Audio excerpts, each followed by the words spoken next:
Bonjour et bienvenue dans cette nouvelle vidéo. Aujourd'hui, nous allons parler d'une rencontre significative. Tout commence un jour dans une vallée entourée de montagnes majestueuses. Un jeune homme empli de colère et de douleur s'est préparé à faire un geste extrême qui bouleversera son existence. Un moine zen qui était en train d'effectuer sa méditation du matin a été interrompu par un son déchirant de désespoir venant de la montagne. Avec un regard plein de compassion, le moine s'approcha du jeune homme, qui se trouvait au bord d'un précipice, prêt à se laisser tomber dans le vide.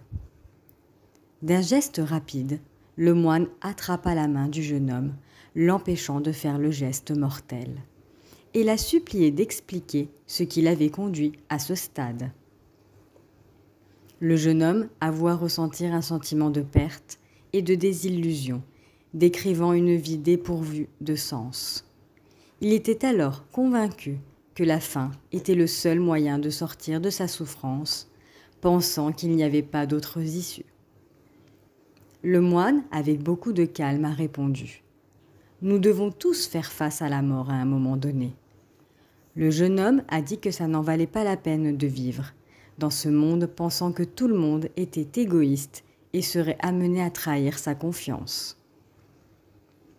Il explique : « Mon frère m'a trahi, mes amis m'ont également trahi, et aujourd'hui, ma femme m'a trompé aussi, et s'est enfuie avec un autre homme. Après toutes ces trahisons, la vie est vide de sens, ce qui veut dire que personne n'est digne de confiance. J'ai décidé d'abandonner cette vie. » Le moine regarda le jeune homme et lui a posé une question. « Es-tu immunisé dans le fait de ressentir de l'égoïsme ? Es-tu digne de confiance ?» Le jeune homme, après un moment de réflexion, a réitéré sa loyauté et son innocence par rapport aux actions passées, invitant le moine à demander confirmation de ce qu'il dit dans son village. Le moine, cependant, ne se laisse pas persuader facilement. Ta vraie nature doit être démontrée avec le temps. Reste avec moi dans mon temple pendant 1 an pour que je puisse confirmer ta sincérité.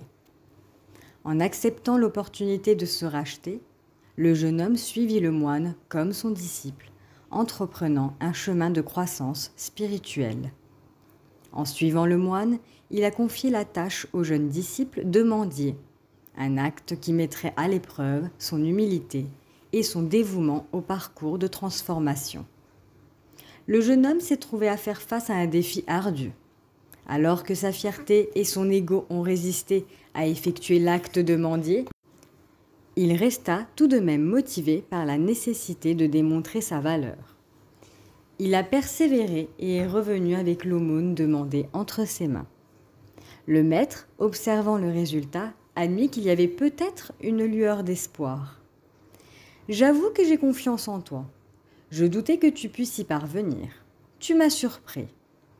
Viens avec moi dans mon refuge. J'ai quelque chose à te montrer. » Guidé par un sentiment de partage, le jeune homme s'est dirigé avec le maître dans son refuge, où un étrange pot lui a été révélé. Ce pot était un récipient contenant du poison. Prévenu le maître. Il peut apporter la mort sans laisser de traces. Promets-moi que tu ne t'en serviras pas. Les jours passèrent et pendant une excursion dans les bois, le maître, le jeune homme et d'autres de ses disciples se sont retrouvés à faire face à une attaque de voleurs. Dans la confusion du moment, tous les disciples se sont dispersés pour préserver leur propre vie. Mais le maître, limité par son âge avancé, ne pouvait pas s'échapper. C'est alors que le jeune disciple a mis sa vie en péril et courageusement s'est lancé au secours de son maître. Il l'amena sain et sauf au temple. Et à leur retour, le maître n'a pas lésiné sur ses compliments à son brave homme disciple, le louant devant tout le monde pour le courage dont il a fait preuve en sauvant sa vie. À partir de ce moment-là, le maître a manifesté une confiance envers son jeune disciple, jusqu'à même le considérer comme son enfant. Avant de mourir, le maître lui a révélé son désir qu'il prenne le commandement du temple après lui. Une requête que le disciple accepta avec une âme reconnaissante, s'engageant à apporter et transmettre l'héritage du maître. Toutefois, après la déclaration des volontés du maître, l'anxiété du disciple grandissa chaque jour, avec l'envie de plus en plus de prendre le contrôle du temple le plus tôt possible. Chaque matin, le disciple rendit visite au maître et scruta inquiet sa condition physique, alors que la patience s'épuisait lentement. Au milieu d'une rafale de pensées, le disciple cherchait des méthodes pour gagner rapidement en puissance. Il se mit à avoir des pensées d'action extrêmes, comme pousser le maître dans la rivière, mais la peur des conséquences l'a retenu. Il voulait une solution qui paraissait naturelle. Un jour, il se retrouva avec le maître dans son refuge et son regard tomba sur le pot, se souvenant du poison dont le maître lui avait parlé, convaincu que le poison pourrait lui fournir une fin discrète. Le disciple l'a volé au maître secrètement et l'a mélangé à sa nourriture. Après avoir dîné, le disciple se retira pour la nuit, mais à l'aube, le temple subit une agitation croissante, tandis que le maître était laissé inerte. Les disciples se sont précipités dans son refuge et ont découvert que le maître semblait avoir été transformé en une ombre.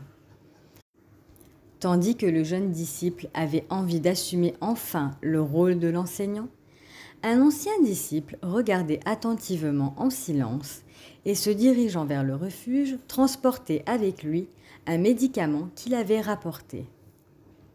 Le maître reprit conscience à ce moment-là.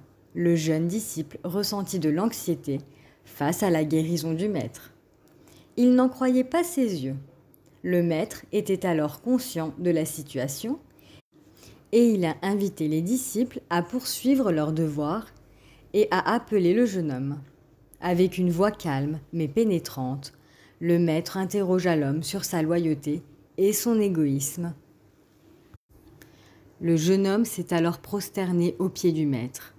Il a admis sa confusion en avouant ne pas comprendre comment il a pu le trahir. Le maître a répondu sagement, révélant qu'il ne lui avait jamais vraiment fait confiance. C'est seulement ce qu'il pouvait percevoir directement avec ses yeux qui était digne de sa confiance. Il reconnut un manque de courage chez le disciple. Le maître lui dit alors : « Il y a 3 raisons derrière la trahison : l'égoïsme, la cupidité et l'envie. » Et il a interrogé alors le maître sur comment il pouvait se libérer de tout cela. Le maître n'a pas voulu lui répondre. Il lui dit : « Cherche les réponses en toi. » En tant qu'être humain, tu as un potentiel infini. Regarde à l'intérieur de toi pour comprendre les raisons de chaque changement. Réfléchir sincèrement sur ce qui crée de tels changements en distinguant les changements positifs par rapport aux changements négatifs. Il s'agit d'un processus qui amène à une vraie libération.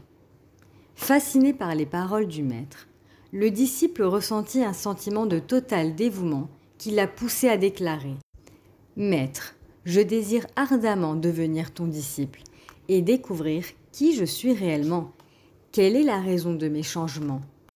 Le maître répondit avec sagesse : « Autour de nous, il n'existe pas beaucoup de gens qui n'ont jamais cédé à l'égoïsme, à la cupidité ou à l'envie. Ils n'ont jamais travaillé sur eux-mêmes.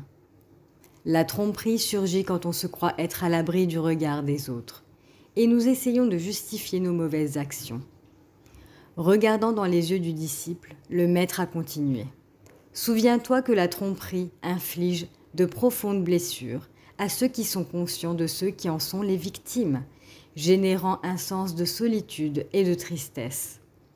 Pour éviter d'être trahi, il faut toujours garder les yeux, les oreilles et l'esprit ouverts.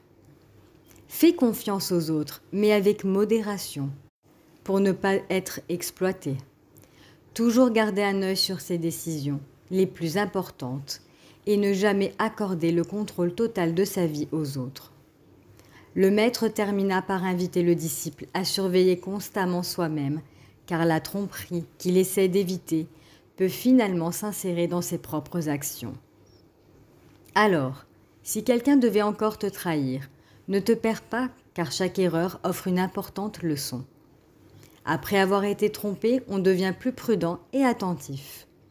Il ne faut pas permettre à la trahison de gâcher sa vie, mais de la considérer comme une opportunité d'apprendre et avancer judicieusement. Le jeune disciple, profondément impressionné par les paroles du maître, se plongea dans une intense réflexion sur cette sagesse partagée, démarrant ainsi un chemin vers une vie plus authentique.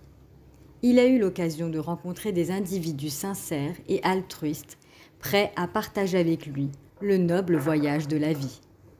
La solitude s'est transformée en une seule connexion, et le poids des relations passées a laissé place à une sorte de légèreté et harmonie dans son âme. Il faut comprendre l'importance de s'éloigner de ce qui gêne notre évolution et bonheur. Le disciple a réalisé que se libérer des liens toxiques a ouvert pour lui les portes à un bonheur inconnu. Cette histoire bouddhiste révèle l'importance d'être authentique et la sincérité constitue les fondements sains, que ce soit de nature personnelle ou professionnelle, essentiels dans toute interaction avec autrui. La confiance se nourrit d'échanges sincères, et ceux qui choisissent le chemin du mensonge et de la tromperie ne compromettent pas seulement la confiance des autres, mais cela entache le propre sentiment de dignité et de respect envers eux-mêmes. Maintenir une cohérence avec soi-même envers les autres amène à une croissance personnelle. Être authentique n'est pas qu'une question d'éthique, mais plutôt un outil puissant pour établir des relations durables et pour mener une vie épanouie et satisfaisante. Un grand merci à tous ceux qui ont écouté cette histoire.